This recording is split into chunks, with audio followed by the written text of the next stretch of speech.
Chapter 14. We frolic while 'tis May. It is now to be realized that nearly three quarters of a year have passed away. In place of the autumnal scenery which formed the setting to the previous enactments, we have the culminating blooms of summer in the year following.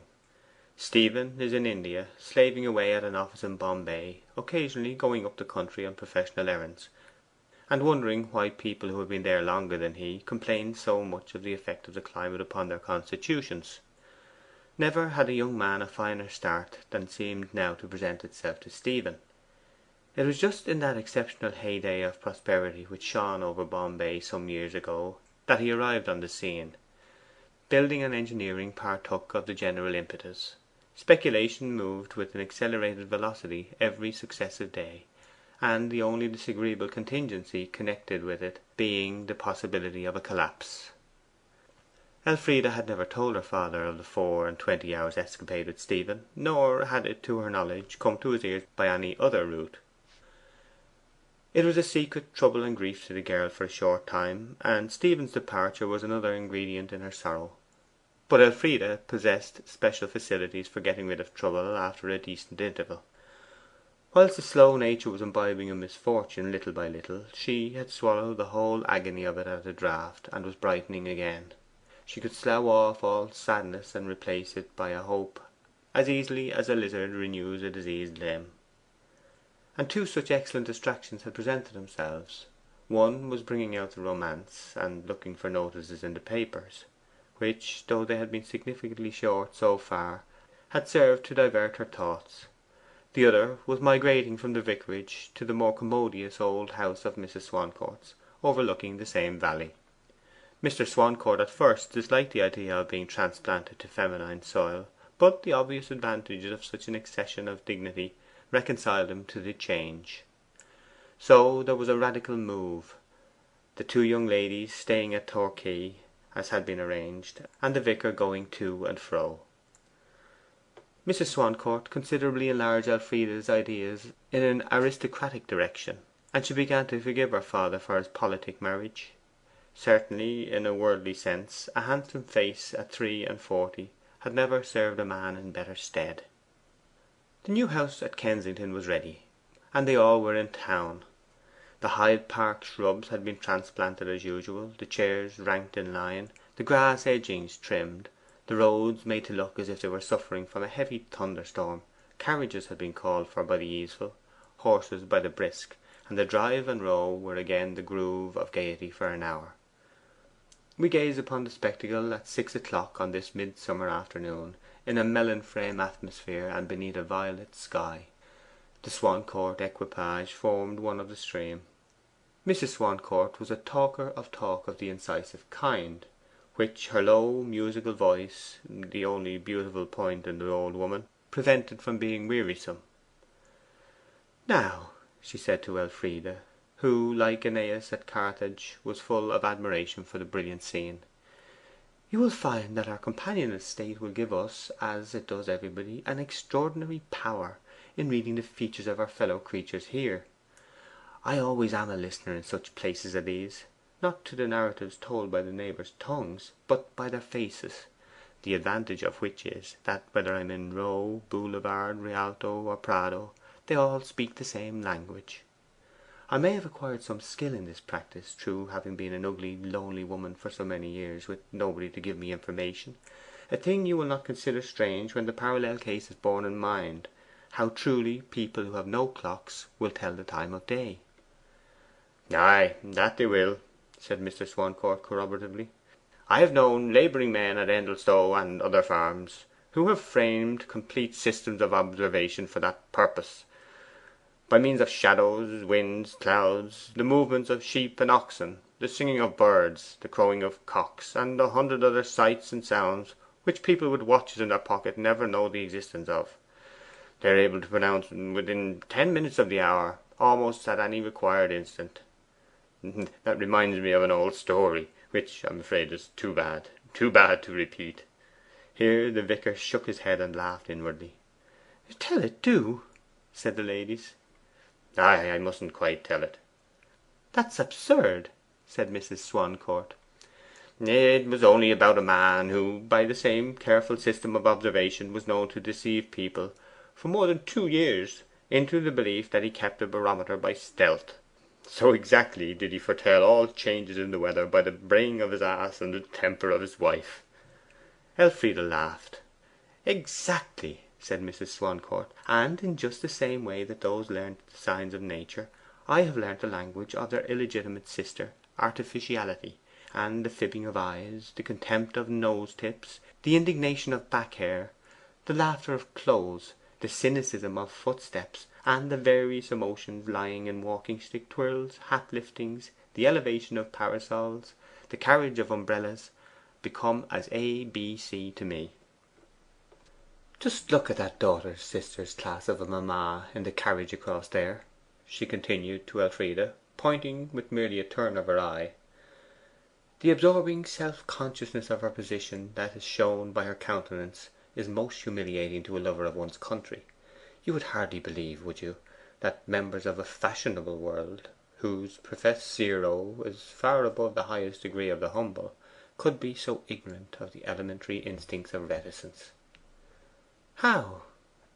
'Why, to bear on their faces, as plainly as on a phylactery, the inscription. Do, pray, look at the coronet on my panels.' 'Really, Charlotte,' said the vicar, 'you see as much in faces as Mr. Puff saw in Lord Burleigh's nod.' Elfride could not but admire the beauty of her fellow countrywomen, especially since herself and her own few acquaintances had always been slightly sunburnt or marked on the back of the hands by a bramble scratch at this time of the year. 'And what lovely flowers and leaves they wear in their bonnets!' she exclaimed. 'Oh yes,' returned Mrs. Swancourt. 'Some of them are even more striking in colour than any real ones. Look at that beautiful rose worn by the lady inside the rails, elegant vine tendrils introduced upon the stem as an improvement upon prickles, and all growing so naturally just over her ear. I say growing advisedly, for the pink of the petal and the pink of her handsome cheeks are equally from nature's hand to the eyes of the most casual observer.' 'Oh, but praise them a little; they do deserve it,' said generous Elfride. 'Well, I do. See how the Duchess of waves to and fro in her seat, utilizing the sway of her landau by looking around only when her head is swung forward, with a passive pride which forbids a resistance to the force of circumstance. Look at the pretty pout on the mouths of that family there, retaining no traces of being arranged beforehand, so well is it done. Look at the demure close of the little fists holding the parasols, the tiny alert thumb sticking up erect against the ivory stem, as knowing as can be, the satin of the parasol invariably matching the complexion of the face beneath it, yet seemingly by accident, which makes the thing so attractive. There's the red book lying on the seat opposite, bespeaking the vast numbers of their acquaintance, and I particularly admire the aspect of that abundantly daughtered woman on the other side. I mean her look of unconsciousness that the girls are stared at by walkers, and above all the looks of the girls themselves, losing their gaze in the depths of handsome men's eyes, without appearing to notice whether they are observing masculine eyes or the leaves of the trees. There's praise for you; but I am only jesting, child, you know that.' 'Uff, how warm it is, to be sure!' said Mr. Swancourt, as if his mind were a long distance from all he saw. 'I declare that my watch is so hot that I can scarcely bear to touch it to see what time it is, and all the world smells like the inside of a hat.' 'How the men stare at you, Elfride!' said the elder lady. 'You will kill me quite, I am afraid.' 'Kill you?' 'As a diamond kills an opal in the same setting.' 'I have noticed several ladies and gentlemen looking at me,' said Elfride artlessly, showing her pleasure at being observed. 'My dear, you mustn't say gentlemen nowadays,' her stepmother answered, in the tones of arch concern that so well became her ugliness. 'We have handed over gentlemen to the lower middle class, where the word is still to be heard at tradesmen's balls and provincial tea parties, I believe. It is done with here.'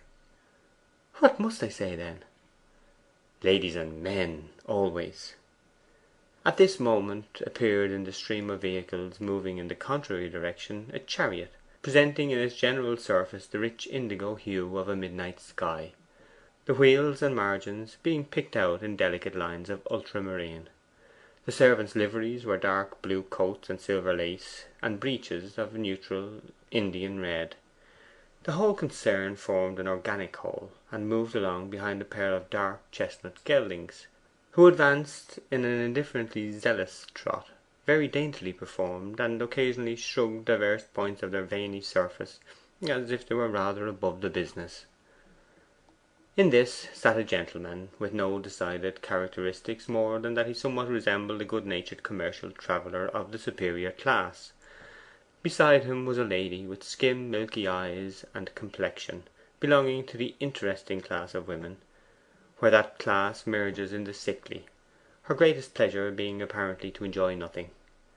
Opposite this pair sat two little girls in white hats and blue feathers. The lady saw Elfride, smiled and bowed, and touched her husband's elbow, who turned and received Elfride's movement of recognition with a gallant elevation of his hat. Then the two children held up their arms to Elfride and laughed gleefully. 'Who is that?'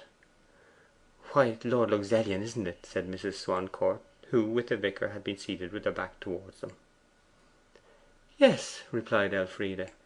'He's the one man of these I have seen here whom I consider handsomer than papa.'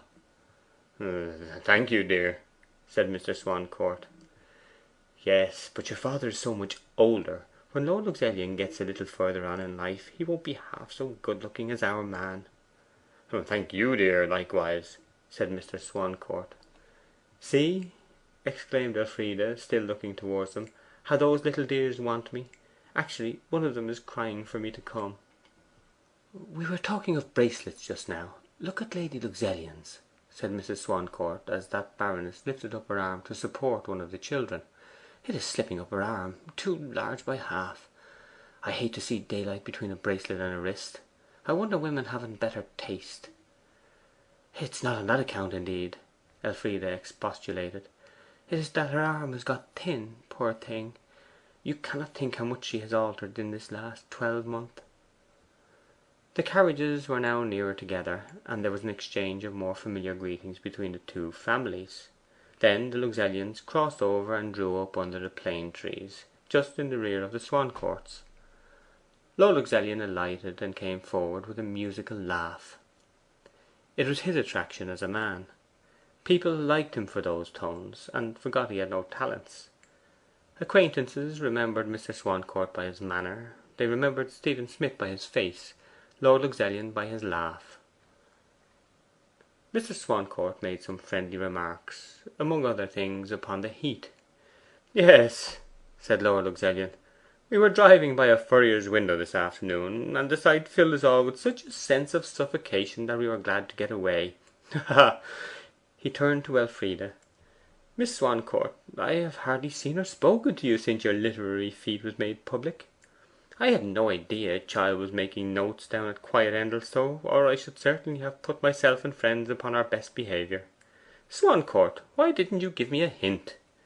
Elfride fluttered, blushed, laughed, and said it was nothing to speak of, etc., etc. 'Well, I think you were rather unfairly treated in the present, I certainly do. Writing a heavy review like that upon an elegant trifle like the court of Kellion Castle was absurd.' 'What?' said Elfride, opening her eyes. 'Was I reviewed in the present?' 'Oh yes, didn't you see it? Why, it was 4 or 5 months ago.' 'No, I never saw it. How sorry I am! What a shame of my publishers! They promised to send me every notice that appeared.' 'Ah, then I am almost afraid that I have been giving you disagreeable information, intentionally withheld out of courtesy. Depend upon it, they thought no good would come of sending it, and so would not pain you unnecessarily.' 'Oh no, I am glad indeed you have told me, Lord Luxellian. It's quite a mistaken kindness on their part. Is the review so much against me?' she inquired tremulously. 'No, not that exactly, though I almost forget its exact purport now. It was merely sharp, ungenerous, I might say. But really my memory does not enable me to speak decidedly.' 'We'll drive to the present offices and get one directly, shall we, papa?' 'If you are so anxious, dear, we will, or send. But to morrow will do. 'And do oblige me in a little matter now, Elfride,' said Lord Luxellian, warmly, and looking as if he were sorry he had brought the news that disturbed her. 'I am in reality sent here as a special messenger by my little Kate and Polly to ask you to come into our carriage with them for a short time. I am just going for a walk across the Piccadilly, and my wife is left alone with them. I am afraid they are rather spoilt children, but I have half promised them that you'll come.' The steps were let down, and Elfride was transferred, to the intense delight of the little girls, and to the mild interest of loungers with red skins and long necks, who curiously eyed the performance with their walking sticks to their lips, occasionally laughing from far down their throats and with their eyes, their mouths not being concerned in the operation at all. Lord Luxellian then told the coachman to drive on, lifted his hat, smiled a smile that missed its mark, and alighted on a total stranger, who bowed in bewilderment. Lord Luxellian looked long at Elfride. The look was a manly, open, and genuine look of admiration, a momentary tribute of a kind which any honest Englishman might have paid to fairness without being ashamed of the feeling, or permitting it to encroach in the slightest degree upon his emotional obligations as a husband and head of a family. Then Lord Luxellian turned away and walked musingly to the upper end of the promenade. Mr. Swancourt had alighted at the same time with Elfride, crossing over to the Row for a few minutes to speak to a friend he recognized there, and his wife was thus left sole tenant of the carriage. Now, whilst this little act had been in course of performance, there stood among the promenading spectators a man of somewhat different description from the rest. Behind the general throng, in the rear of the chairs, and leaning against the trunk of a tree, he looked at Elfride with quiet and critical interest. 3 points about this unobtrusive person showed promptly to the exercised eye that he was not a Row man pur sang.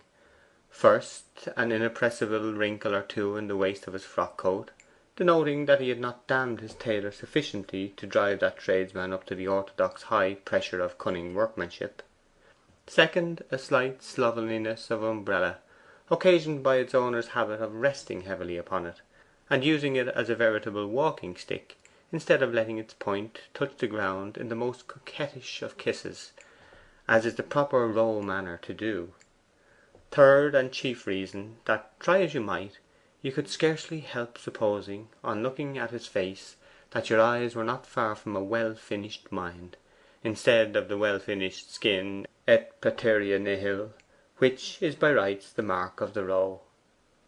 The probability is that, had not Mrs. Swancourt been left alone in her carriage under the tree, this man would have remained in his unobserved seclusion.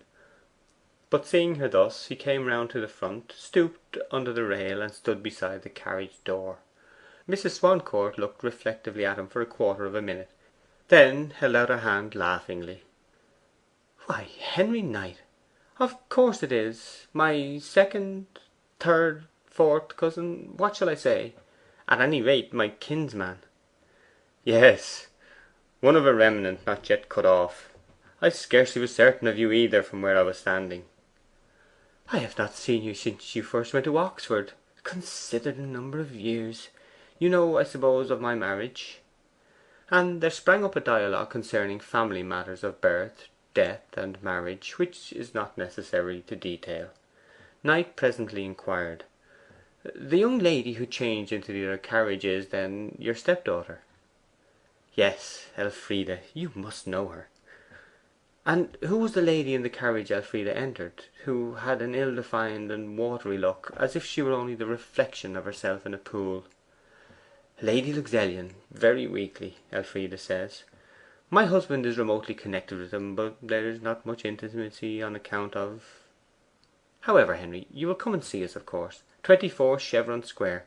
Come this week. We shall only be in town a week or two longer. Let me see. I've got to run to Oxford to morrow, where I shall be for several days, so that I must, I fear, lose the pleasure of seeing you in London this year.' 'Then come to Endelstow. Why not return with us?' 'I am afraid that if I were to come before August I should have to leave again in a day or two. I should be delighted to be with you at the beginning of the month, and I could stay a nice long time. I have thought of going westward all the summer.' 'Very well. Now remember, that's a compact. And won't you wait now and see Mr. Swancourt? He'll not be away 10 minutes longer. No, I'll beg to be excused, for I must get to my chambers again this evening before I go home. Indeed, I ought to have been there now. I have such a press of matters to attend to just at present. You will explain to him, please. Good bye. And let us know the day of your appearance as soon as you can.' 'I will.' End of chapter 14.